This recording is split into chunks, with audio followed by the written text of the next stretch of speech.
Hello and welcome to Olympic Story. Our story begins with the search for the Olympic mascot. The Olympic Committee was formed and gathered to conduct an extensive search for a mascot. Casting sessions was held and potential candidates arrived from around the world to try out for the mascot position. But sadly, nobody was right for the part. The search ended in frustration. The Olympic life coach suggested the committee should walk in the woods to recharge their Olympic spirits. It was there, deep in the mountain forest, something moved in the shadow. The committee froze. The creature was silent. The Olympic Committee carefully approached the forest creature. It was quite musky, but very tame, maybe even lonely. They picked up the creature and carried it back to Vancouver.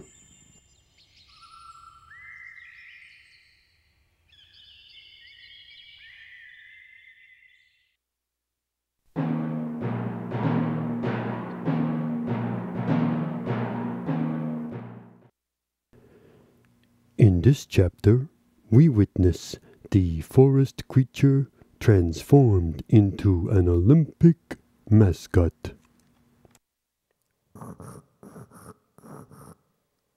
To start, the creature had to take a bath.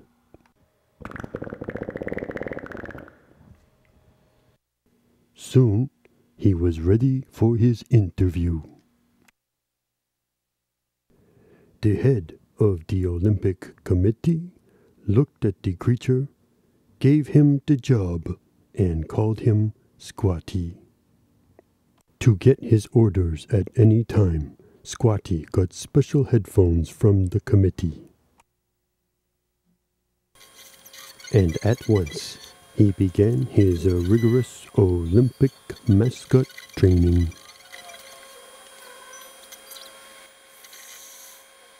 Squatty was now ready for the Olympics and his awaiting public.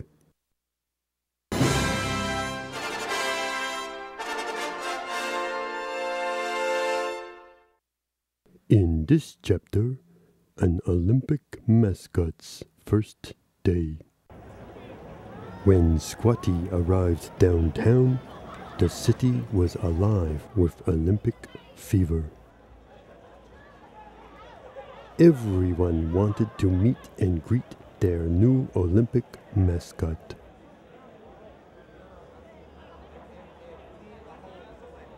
Squatty was so happy. Everybody was so friendly. The Olympic Committee sneaked a peek and were filled with pride and joy. As night fell, Squatty visited the Olympic cauldron, and then he attended an Olympic dance party. The hostess suggested Squatty remove his headphones to enjoy the music. The hostess was so excited, she had to go tell her friends. The next thing, Squatty was doing a wild Olympic dance with all of them.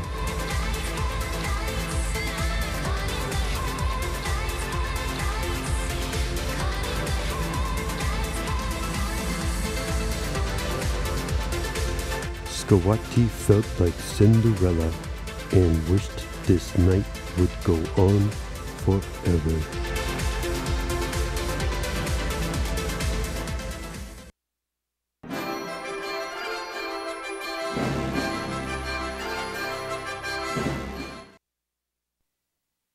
In this chapter, Squatty runs into Olympic troubles.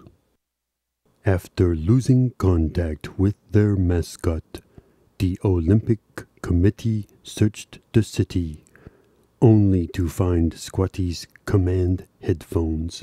Roar! The head of the committee was very angry.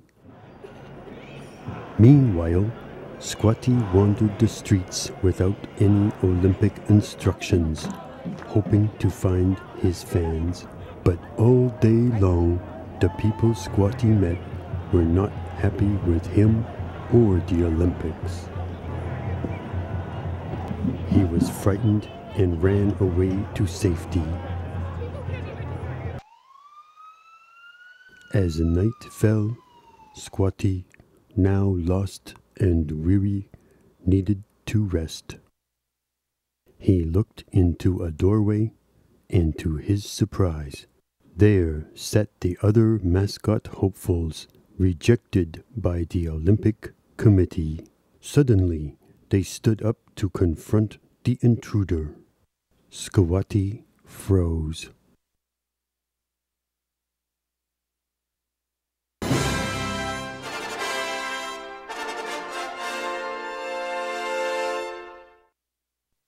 In our final chapter, it is the animals who decide Squatty's fate.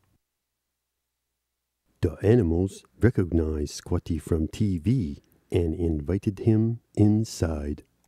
They listened eagerly as Squatty recalled how the committee found him and everything that happened during the Olympics. But the stories ended sadly, and soon Squatty fell into a deep, sad sleep. The animals discussed what to do. The next day, they awoke Squatty to take him home. To avoid the Olympic Committee, they drove him out of the city in disguise.